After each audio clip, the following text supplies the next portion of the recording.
satu hal yang pengen saya jelaskan, ini rahasia, tapi ya nggak apa-apalah di-share ya. Namanya manfaat. Makhluk yang paling dicintai Allah siapa? Nabi Muhammad sallallahu alaihi wasallam. Dari semua ciptaannya Allah. Kan yang menciptakan Nabi adalah Allah. Yang menciptakan baginda Nabi Muhammad SAW adalah Allah. Nah Allahnya itu paling senang sama ciptaannya yang namanya Nabi Muhammad SAW. Paling senang.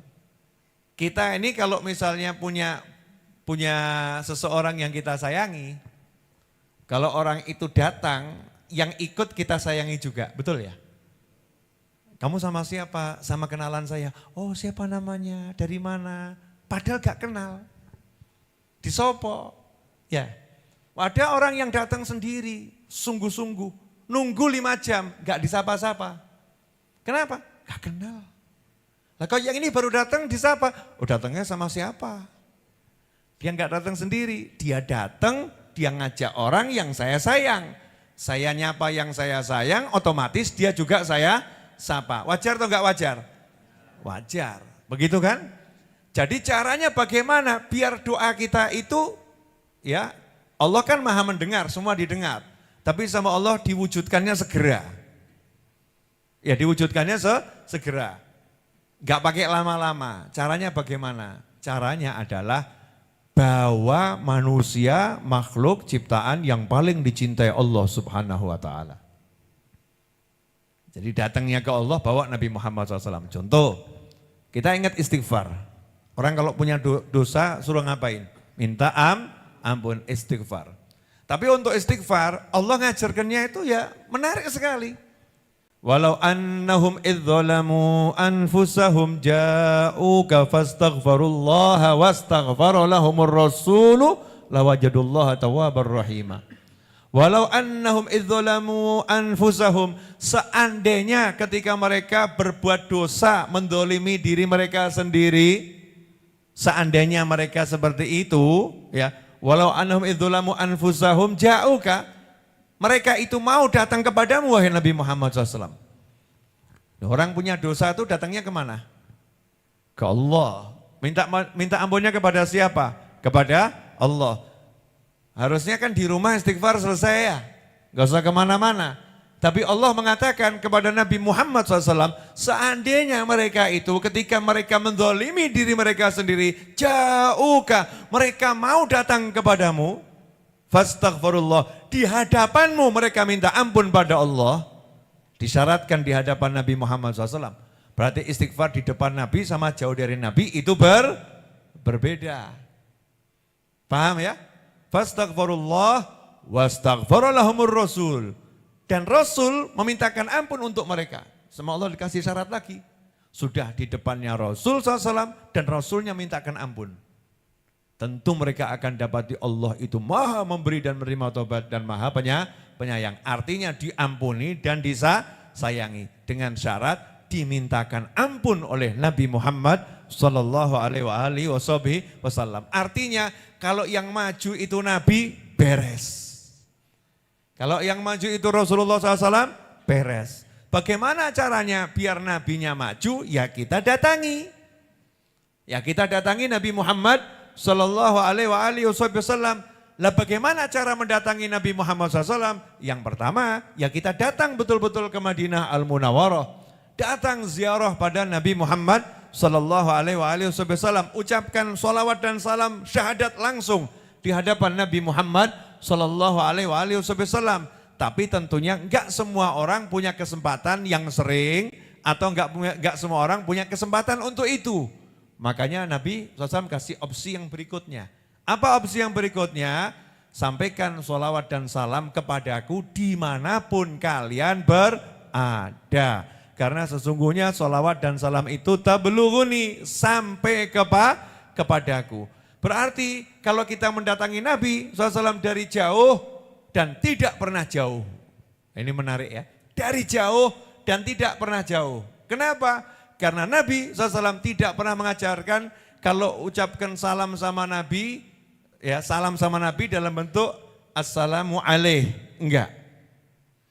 Ya Nabi salam alaika, ya Rasul salam alaika, ya Habib salam alaika, salawatullah alaika. Kamu, anta, kaful khitab. Dalam sholat diajarkan langsung at-tahiyatul mubarakatus salawatut tayyibatu lillah assalamu alaika ayuhan nabiyyu wa rahmatullahi wa barakatuh. Langsung, enggak jauh. Kita enggak boleh meletakkan Nabi jauh di Madinah, enggak boleh.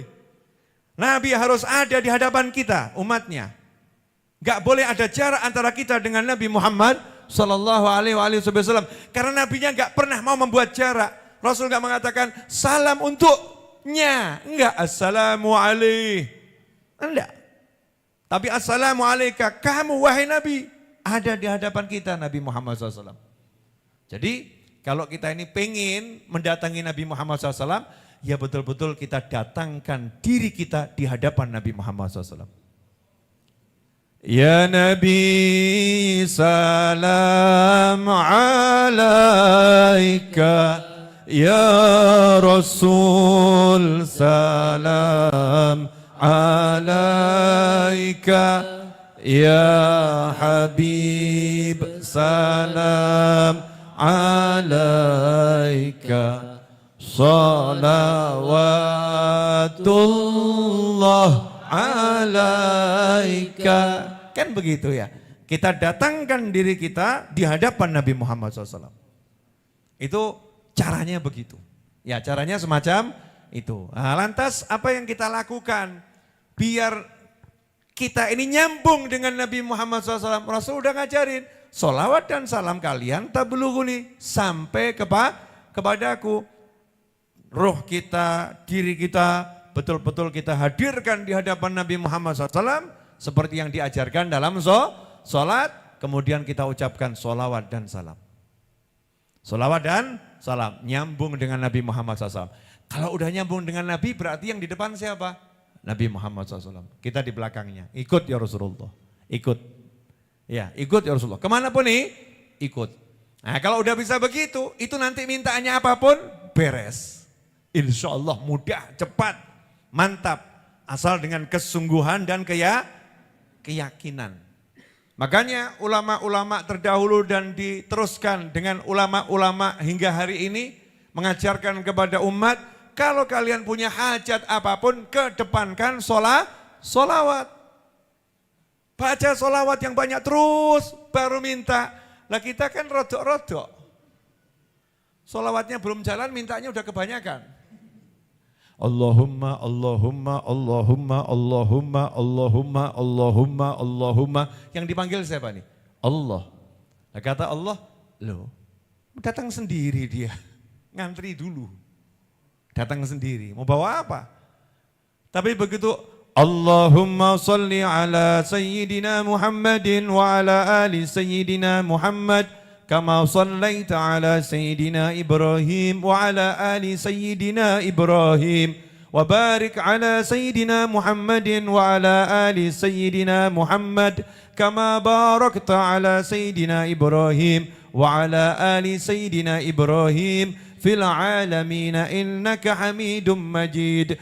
Allahumma salli ala Sayyidina Muhammad wa ala ali Sayyidina Muhammad صلاة تنجينا بها من جميع الأهوال والآفات وتقضي لنا بها جميع الحاجات وتطهرنا بها من جميع السيئات وترفعنا بها عندك على الدرجات وتبلغنا بها أقصى الغايات من جميع الخيرات في الحياة وبعد الممات.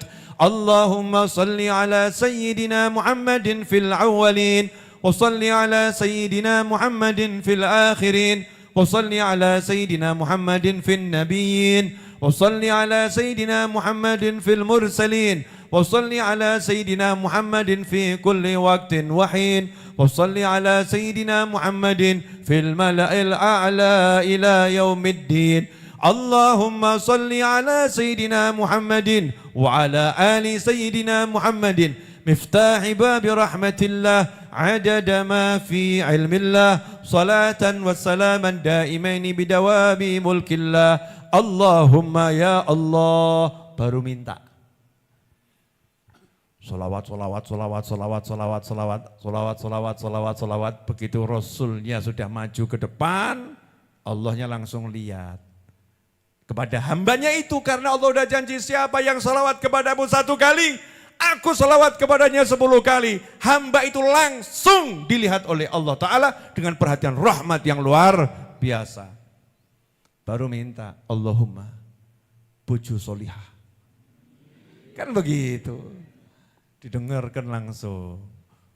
Allah cuman bilang, kabulkan hambaku. Malaikat langsung bertugas. Ya. Solo. Wah, stok banyak. Karena stok banyak ini mintanya kan tadi cuma istri solihah ya. Stok banyak lah, datang kan solihah satu persatu dia tolak-tolak terus ini. Kebanyakan stok. Saking banyaknya stok. Jadi mintanya yang jelas, yang jelas. Istri solihah yang bisa bahagiakan dunia akhirah bulan ini ya Allah. Gitu. Nanti kapan-kapan juga boleh, kan gak cetok. Ya, ini kan gak jelas, gak cetok. Jadi awali dulu dengan solawat, awali dengan solawat. Kenapa begitu? Karena dalam sebuah hadis Rasulullah Sallallahu Alaihi Wasallam bersabda seperti yang disebutkan dalam kitab Asy-Syifa karya Qadhil Iyad, ad-du'a'u bainas salataini alayya la yurad. Doa yang dipanjatkan diawali dengan solawat dan diakhiri dengan solawat kepadaku la yurad, tidak ditolak oleh Allah Ta'ala. Makanya kiai-kiai dulu ya, ulama dulu, para habaib tempo dulu kan ngajarnya gampang. Baca munjiah 1000 kali, baru minta. Ini kemerungsung. Pengen cepet-cepet, ya pengen cepet. Tirakatin sholawat terus. Ada yang ngomong, loh Bib, tapi kok sholawatnya buat urusan dunia. Nah kalau minta dunia enggak sama Allah terus minta sama siapa? Saya mau nanya, mau minta sama siapa? Mau minta sama kerjaan? Musyrik kamu. Kalau minta sama siapa? Sama Allah. Allah ngajarin caranya minta. Salah satunya Rasulnya mengajarkan SAW, kalau pengen doamu itu diterima, doa yang di antara 2 sholawat tidak akan ditolak. Artinya di antara 2 sholawat, diawali sholawat, diakhiri sholawat. Saya kemarin ketika di Madinah, kemarin sore itu saya masih di Madinah. Cus terbang pagi sampai Jakarta, cus terbang sampai Solo, cus khutbah Jumat, asyik itu. Kelihatannya bisa diulang itu. Ya, karena kelihatannya orang-orang pergi kemana itu Singapura kok nyantai-nyantai saja, Singapura bolak-balik. Kita yang niatnya itu pergi kemana, Madinah bolak-balik gitu loh ya. Walaupun gak sugih gak apa-apa. Masa hanya orang kaya yang boleh begitu? Kita yang melarat-melarat ini masa gak boleh? Wah ada orang ini kok miskin tapi bolak-balik Madinah. Iya, dia orang kaya. Kenapa? Gak takut duitnya habis. Jadi yang punya seberapa ya dihabiskan buat itu. Nah kalau kamu kebanyakan mikir makanya miskin. Ya, punya duit tapi gak berani beli apa. Betul kan ya? Duitnya punya tapi gak berani beli. Jadinya apa? Miskin. Lah yang satu ini duitnya ya punyanya itu tapi dia habiskan. Sehingga orang dulunya sugih dia ya. Kok bolak-balik Madinah, Mekah, Madinah, Mekah, Madinah, Mekah. Jawabannya dia santai, landeku ya kuwi tok. Selesai. Jadi kaya dan miskin itu kan masalah sikap kita terhadap sesuatu. Kita ini termasuk orang yang takut jadi orang kaya atau enggak takut jadi orang kaya. Lah kebanyakan orang itu takut jadi orang kaya, siapnya jadi orang enggak kaya. Iya, siapnya jadi orang enggak kaya, takut nih kok dikeluarkan, takut dikeluarkan. Tiba-tiba malaikat Israel alaihissalam datang. Kebacot disimpan 10 tahun disimpan ya. Akhirnya dijemput. Yang mesem anaknya, hari pertama nangis, hari kedua nangis, hari ketiga lihat warisan ngakak. Bapak soleh Masya Allah. Ya betul Bapak soleh, tapi kan ya toh ya. Jadi jangan ojo eman-eman mbek duit gitu loh ya.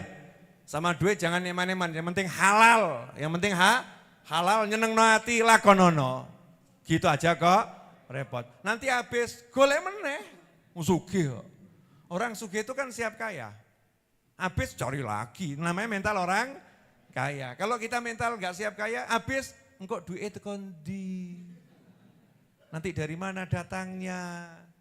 Maka dikatakan dalam sebuah hadis, kadal fakru ayyakuna kufra. Kama qala sallallahu hampir-hampir rasa takut jatuh miskin itu membuat seorang jadi kufur. Rasa takut kehilangan jabatan, rasa takut kehilangan kekuasaan, rasa takut kehilangan pekerjaan, rasa takut kehilangan tabungan, rasa takut kehilangan harta, rasa takut kehilangan dunia. Itu membuat orang jadi miskin. Apa kufur nanti? Ya jadi kufur. Akhirnya dia demi mempertahankan tadi yang ditakuti, dia akan melakukan hal-hal yang dilarang oleh Allah Subhanahu wa ta'ala. Na'udzubillah min dzalik. Jelas semuanya? Apa? Sabar tadi cerita Madinah tadi. Nah, di Madinah itu ya, ada beberapa peristiwa sih yang menyenangkan hati. Banyak sebetulnya, banyak. Tapi yang saya paling asyik ini, saya dapat tambahan pemahaman tentang hadis ini. Ya, karena ada hadis yang lain yang bunyinya semacam ini. Dari Ibn Abbas ya. Wa fi hadis akhir.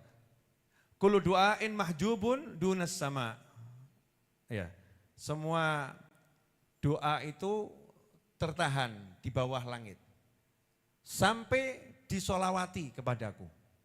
Kalau udah disolawatin baru naik. Bisa dipahami? Berarti seakan-akan sayapnya solawat nembus langit yang pertama, kedua, ketiga, keempat, kelima, keenam, ketujuh itu apa? Sayapnya doa tadi. Solawat. Jadi kalau nggak pakai solawat naik. Mandek. Dung. Ini terus kurang solawatnya. Begitu disolawatin, Nah, kok bisa begitu? Nah itu saya waktu di dekat dengan peristirahatannya Kanjeng Nabi Muhammad SAW, ya pagi habis sholat subuh, habis wirdul latif ya. Kemudian saya biasa cari kopi, sama donat satu. Itu nikmatnya luar biasa. Minum kopi, makan donat, nyawang Kanjeng Nabi Muhammad SAW. Wah, ajib. Ya, kubah hijau itu mengalahkan hijaunya gunung model apapun. Mengalahkan keindahan apapun. Seruput, suwil, nikmat, gitu kan? Nah, itu terus dapat pemahaman begini. Doa gak akan nembus langit pertama sampai ke-7. Kalau kita baca kitab Minhajul Abidin karya Imam Ghazali, di situ ada satu hadis. Itu setiap langit ada penjaganya. Jadi enggak gampang itu amal nembus langit pertama itu ada screeningnya. Kalau yang amal ini orangnya kok ada ria, mental. Kadang doa amal itu indahnya luar biasa, nembus langit pertama. Malaikat langit pertama itu mengeluh-elukan, ini amal luar biasa. Dikawal seluruh malaikat langit pertama menuju langit kedua. Sampai langit kedua ditolak sama malaikat yang di situ. Ini masih mengandung ini, kaget yang langit pertama malaikat. Kok lolos yo? Dari pengamatan kami. Karena ilmunya malaikat langit pertama terbatas. Terus begitu, jadi sampai lolos langit ke-7 itu gak mudah. Kalau jalan sendiri, gak mudah. Diajari sama Nabi Muhammad SAW. Passwordnya biar langit pertama begitu pakai password ini malaikatnya gak nanya. Lanjut. Langit ke-7, lanjut. Terakhir diperiksa malaikat Jibril alaihissalam. Begitu dilihat sama malaikat Jibril, langsung dibawa ngadep ke Allah Ta'ala. Ya Allah, ini amal yang luar biasa. Allah lihat langsung kabul. Nah, caranya gimana? Biar dikawal Nabi Muhammad SAW. Jadi ibaratnya gini, diawali dengan sholawat, terus kita doa, diakhiri sholawat. Berarti doa kita itu dikawal utuh oleh Nabi Muhammad SAW. Jangan sampai ada yang kececer, jangan sampai ada doanya yang kemudian kok enggak, biasa kok rombongan tuh loh ya. Rombongan tuh kalau ada yang jalan cepat, yang belakang ketinggalan enggak itu? Ketinggalan, makanya kalau kita touring, ya saya kan dulu pernah touring, masa kecil saya, bukan masa muda ya. Sekarang kan saya masih remaja. Jadi dulu itu masa kecil. Saya dakwah itu ya touring ya, ada dakwah dengan touring motoran sama teman-teman yang memang ahli motoran, klub-klub motor dulu ya, masih awal-awal tuh bawa kopi sendiri, bawa minuman sendiri, dulu seperti itu. Itu kalau touring itu ada yang di depan, bagian buka jalan tuh ya, kemudian ada yang di belakang, paling akhir, fungsinya apa? Nyisir, jangan sampai ada yang ketinggalan. Kalau ada yang bannya pecah, kehabisan bensin tiba-tiba, enggak sampai ketinggalan. Nanti dia akan berhenti kontak yang depan, stop dulu nih, ada yang ketinggalan, kan begitu ya. Nah ini doa kita dikawal oleh Nabi Muhammad SAW. Depannya Nabi, belakangnya Nabi. Enggak boleh ada doa yang lewat dan terhalang, harus lolos semuanya. Bejo apa enggak bejo kita itu? Bejo, tapi kita rada kurang ajar. Udah diajari begitu, tambah nabinya disingkirkan, langsung Allahumma, Allahumma. Sholawat gak penting, motor yang penting. Sholawat gak penting, yang penting hajatnya itu loh ya. Hajatnya, tapi yang nganter gak diutamakan, nah salah. Makanya kalau pengen hajat kita cepat tergapai dengan sholawat, ya sholawatnya itu dibuat yang bagus, yang indah, yang betul, yang mantap. Dan bayangkan itu ngawal doa kita. Seperti kita titip, Kanjeng Nabi titip ya gitu. Ya Nabi, itu yang ngomong ya Rasulullah, habis maulid doanya banyak. Makanya doa maulid gak di depan, di mana? Di belakang. Ya kalau maulid doanya di belakang. Sholawat dulu panjang, 1 jam sholawat baru doa. Ini baru sholawat 1 menit udah doa. Ya kalau habis sholat gak apa-apa ya, habis sholat gak apa-apa.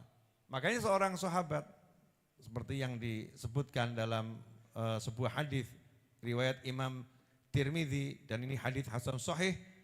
Seorang sahabat yang bernama Ubay bin Ka'ab radhiyallahu anhu, suatu hari beliau berkata kepada Rasulullah SAW, "Idza dhahaba rubul lail qama faqala," sampai akhir hadis, "Ya Rasulullah, inni ukthiru salata fakam aj'alu laka min sholati." Ya Rasulullah, saya banyak sholawat kepada kamu. Waktu saya yang buat doa ini, jatah sholawatnya bagusnya itu berapa persen? Ada beberapa penafsiran ya tentang hadis ini. Ada beberapa penafsiran. Penafsiran yang terbaru yang saya dapat. Setidaknya itu ada 3 penafsiran. Nah, ini saya ambil yang terbaru saja ya. Yang baru saya dapat dari makna hadis ini. Jadi kalau seseorang doa itu, habis sholat misalnya, habis sholat, biasanya kan bismillah, alhamdulillah, kemudian sholawat, terus minta, ya gitu ya. Nah berarti itu porsinya sholawat dalam doamu berapa persen? Allahumma mobil, motor, rumah, bojo, gaji, wakeh gitu. Sholawatnya cuma 1, berarti kan minim persennya ya, kecil ya, kecil. Ini sahabat, ada yang memang kalau doa itu panjang. Dia doanya 1 jam, karena menikmati doa, apalagi di malam hari. Allahumma, Allahumma, Allahumma. Malam itu munajatnya para ulama, orang-orang soleh, sahabat itu indahnya luar biasa. Seperti munajatnya Syekh Ibn Athaillah Al-Iskandari dalam kitab Al-Hikamnya di akhir-akhir itu ya. Munajat yang luar biasa. Nah ini sahabat nanya, ya Rasulullah, prosentasenya buat kamu berapa persen buat sholawat ini? Maka Nabi SAW menjawab, ya terserah kamu. Up to you. Rasulullah nggak mau maksa-maksa. Karena ini urusannya buat Rasulullah ya, SAW, sholawat, doakan Nabi. Sholawat kan artinya mendoakan Nabi Muhammad SAW. Ya terserah kamu. Maka sahabat yang bernama Ubay bin Ka'ab radhiyallahu anhu menjawab, ya Rasulullah bagaimana kalau saya jadikan seperempatnya untuk sholawat, ya 3/4-nya untuk minta, untuk doa, untuk zikir yang lain. Jawaban Nabi ya, terserah kamu, tapi kalau ditambah lebih bagus. Terserah kamu kalau ditambah lebih bagus. 50% ya Rasulullah buat sholawat, terserah kamu kalau ditambah lebih bagus. 75% ya Rasulullah untuk sholawat. Jawaban Rasul SAW ya terserah kamu, tapi kalau ditambah lebih bagus. Begitu dengar 75% Rasul masih mengajukan kalau ditambah lebih bagus. Pertanyaan saya, misal kita doa 5 menit. Wah sekarang 5 menit hitung ya, petang menit terus. Biar matematikanya gampang. Kita doa 4 menit, doa 4 menit, 3 menit baca sholawat. 1 menit doa, kira-kira itu sudah banyak belum sholawatnya? Banyak kan ya, sudah banyak. Tapi Nabi mengatakan SAW, kalau kamu lebih banyak lagi porsi sholawatnya, lebih bagus. Tapi sakarepmu. Sahabat gak banyak mikir, ya udah Rasulullah kalau gitu semuanya sholawat kan gak usah minta. Semuanya sholawat, gak jadi minta. Jadi waktu doa 4 menit sholawat semua. Gak ada mintanya. Gak ada mintanya. Senyum Nabi Muhammad SAW kemudian mengucapkan, idzan yukfa hammuk wa yukfar laka dzanbuk. Idzan yukfa hammuk wa yukfar laka dzanbuk. Idzan yukfa hammuk wa yukfar laka dzanbuk. Jawaban Nabi ini SAW jaminan terhadap tadi yang saya sebutkan. Kita itu ada hajat dunia, ada hajat akhirat.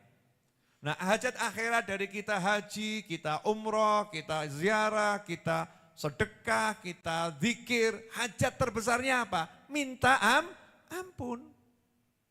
Biar diampuni oleh Allah Subhanahu wa ta'ala. Hajat dunia, seperti apapun hajat itu yang kita inginkan, pengennya apa? Tercapai, betul ya? Tercapai. Nah ini enggak minta, tapi kalau waktunya semua digunakan untuk sholawat, jaminan dari Nabi Muhammad SAW, idzan yukfa hammuk. Kalau begitu, apapun yang menjadi keinginan hatimu, urusan dunia tadi, Allah akan cukupi. Makanya orang ahli sholawat itu hati-hati kalau batin. Allahumma puju, langsung rabi. Hati-hati. Ahli sholawat. Makanya ahli-ahli sholawat itu kan gak berani batin loh. Wah hati-hati batin, wujud enggak repot itu. Kan begitu. Dia jaga betul tuh, pengennya itu dijaga. Karena dituruti sama Allah Ta'ala. Idzan yukfahamu. Yang bilang Nabi Muhammad SAW. Wa yukfar laka dzanbuk. Dia kalau kepleset berbuat dosa. Belum sempat istighfar, sudah diampuni. Beripun. Saya mau pembetulan saya nih. Saya ya. Istimewa kalau katanya dekengane pusat.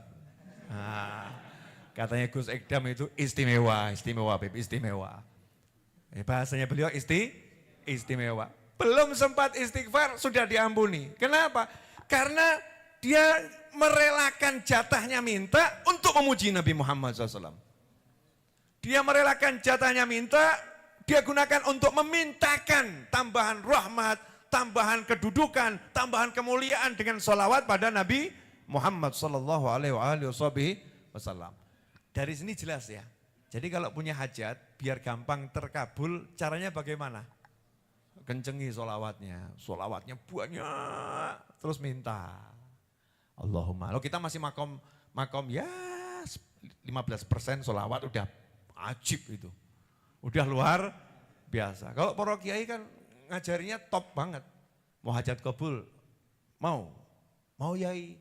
Ya udah baca nariyah 4.444 kali nariyah. Mintanya mobil. Lu minta satu ya, sholawatnya 4.444. Ya kalau kita ambil versi yang rodok persentase, ya 25%-nya dari nariyah kan munjiah. Kalau munjiah kan 1000 munjiah minta. Nah, model-model seperti kita ini dikasih munjiah aja nawar. Ada enggak paket hemat gitu loh ya. Mesti nawar kita ini. Nah, ada orang yang ngomong sama saya, Habib, apa bisa terwujud loh? Ini pertanyaan rada aneh. Apa bisa terwujud? Syaratnya doa itu harus Yakin, harus yakin. Terus saya diam di rumah, tidak ada yang ngajari suruh diam di rumah, betul ya? Kamu kerja seperti biasanya, kalau kamu nggak doa kamu juga kerja, betul? Kalau kamu nggak istighfar kamu juga kerja, betul? Kalau kamu nggak sholawat kamu juga kerja, betul? Nah sekarang kerjalah seperti biasa, tapi jangan andalkan pekerjaanmu, andalkan istighfarmu, andalkan sholawatmu, andalkan sodakohmu, andalkan baktimu sama orang tua, andalkan akhiratmu. Dunianya akan ikut. Clear? Dah. Jadi cara menyelesaikan urusan kita, perbanyak apanya? Sholawat. Alhamdulillah, makanya setiap kali pengajian di Majlis Ar-Raudhah itu munjiahnya banyak. Betul ya? Baru setelah itu pengajian.